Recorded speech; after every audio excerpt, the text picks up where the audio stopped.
Այսօր ինչ հեքիաթ ենք կարդալու, Դանի, գիտես որ հեքիաթն ենք կարդալու, Փիսոն հագնվում է ինքնուրույն, դուք էլ եք չէ ինքնուրույն հագնվում,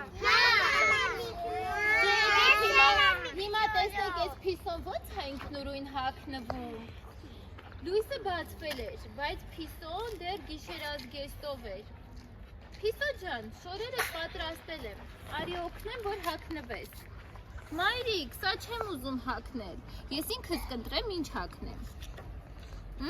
ուզում եմ հագնել իմ սիրելի փղիկով տաքուկ շապիկը և այս տաբատը, Փիսոն սկսեց փնտրել իր հագուստը, ետին հանկարծ ինձ միամիտ թափվեց, իր աշորերը, Փիսո, ուշադիր տես ինչ խարեցիր, ամբողջը թափեցիր, ասաց մայրիկը, նախ Փիսոն հանում է իր գիշերազգեստը և շուտ գլխին է քաշում շապիկը, որ չմրսի, հետո գետնին ճիշտ կողմով դնում է տաբատը, որպեսզի հեշտությամբ հագնի, փղիկով շապիկի մեջ փնտրում է պիտակը, որ ճիշտ կողմով հագնի, փղիկի նկարն է փնտրում, չէ, այդ շապիկի վրա, որ այս դիմացը լինի սիրուն երևա, Մայրիկ, նայիր,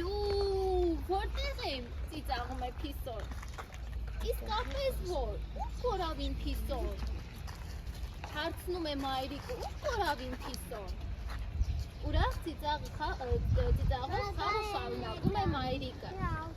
թաքնվել եմ, դե գտիր մայրիկ, ասում է Փիսիկը, ահա և ես, բացականչում է Փիսոն, գլուխը շապիկից դուրս հանելով, Մայրիկ, իսկապես հավատացի, որ ես կորել եմ, գրեթե հագնվեցի, հպատանում է, ուրախանում է Փիսոն, օգնիր ինձ, խնդրում եմ, գուլպաներս չեմ կարողանում հագնել, Մայրիկը օգնում է Փիսոյին, չէ, Մայրիկը օգնում է Փիսոյին, որ գուլպաները հագնի,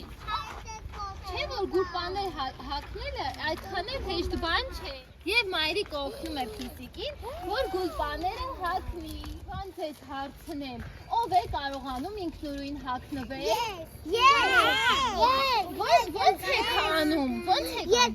սենց եմ հանում, ոնց, ցույց կտաս, ես սենց էրի դոդում եմ, թեր նուցում եմ ու հանում եմ, ես հանում եմ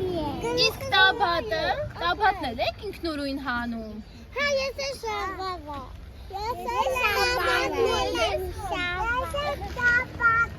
վայ ապրես,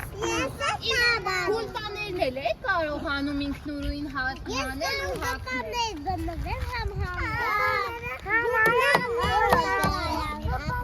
իսկ ոնց պիտի գուլպաները հեշտ հանենք, նստում եք մի տեղ, հա, որ կարողանեք, նստում ենք ու ծերին, մենք հանում ենք,